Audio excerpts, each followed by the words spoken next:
Aujourd'hui, nous accueillons Julien Mas, qui est un entraîneur de aviron sur Amiens. Il vient pour nous parler un peu plus de l'aviron. On m'a demandé de venir aujourd'hui pour effectivement expliquer 2-3 petites choses sur le milieu du sport nautique qu'est l'aviron. Quel a été votre parcours avant de devenir entraîneur ?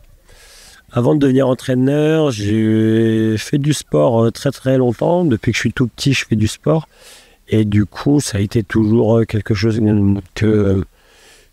qui a fait partie de ma vie. Et du coup, à force de le pratiquer, j'ai peut-être eu envie à un moment donné de passer les diplômes pour pouvoir justement pouvoir enseigner du sport.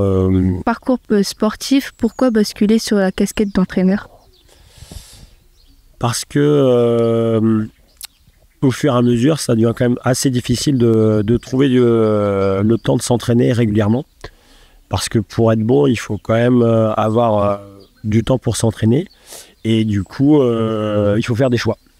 Des choix professionnels aussi, parce que avant d'être entraîneur, j'ai travaillé dans beaucoup d'autres domaines. C'est assez vaste, même si c'est un sport où on fait souvent la même chose. En tant que tel, il y a du travail de technique, du travail postural, du travail de musculation, du travail mental. Par contre, effectivement, en tant qu'entraîneur, il y a plein de... J'amène régulièrement les jeunes du sport nautique d'Amiens, en tout cas dans le secteur des Hauts-de-France, à aller truster les places, les premières places, 2 ou 3 aussi. Donc à revenir avec quelques médailles sur les compétitions régionales.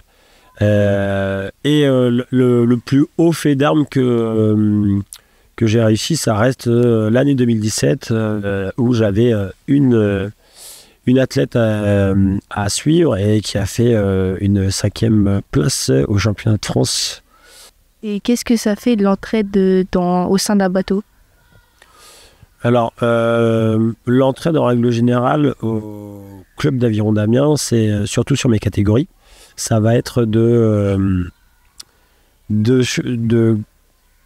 regarder un petit peu comment est-ce que les jeunes peuvent évoluer entre eux avant de monter en bateau. Donc du coup, on a aussi des anciens minimes qui sont sur leur dernière année, qui ont déjà un petit peu plus d'expérience et qui ont obligation, selon moi, de pouvoir transmettre aux générations, aux autres rameurs arrivants, certaines bases, comme sortir le bateau, faire attention, le mettre à l'eau,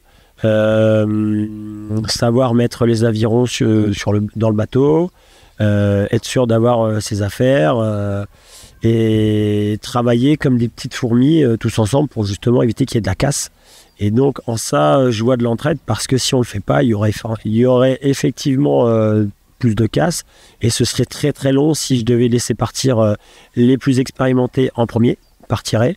Je me retrouverai avec plein de petits jeunes qui n'auraient pas la capacité de sortir des bateaux. On a des bateaux qui ne sont pas très évidents à sortir de nos hangars, qui sont longs, lourds, parce qu'il y a du métal. Et puis, j'ai vraiment besoin d'avoir cette forme d'entraide de tout le monde pour sortir les bateaux tous ensemble et qu'on débute une activité ensemble, on fasse notre entraînement et qu'on finisse quasiment à peu près tous ensemble et qu'on s'aide à ressortir les bateaux. Tous ceux qu'on aura sortis, il va falloir les re-rentrer, donc on aura besoin d'aide de la plupart des gens. Et j'hésite pas aussi à aller chercher, à demander de l'aide des catégories supérieures. L'interview se termine. Merci Julien, merci Prudence, merci Bénédicte et merci Lilou la caméraman.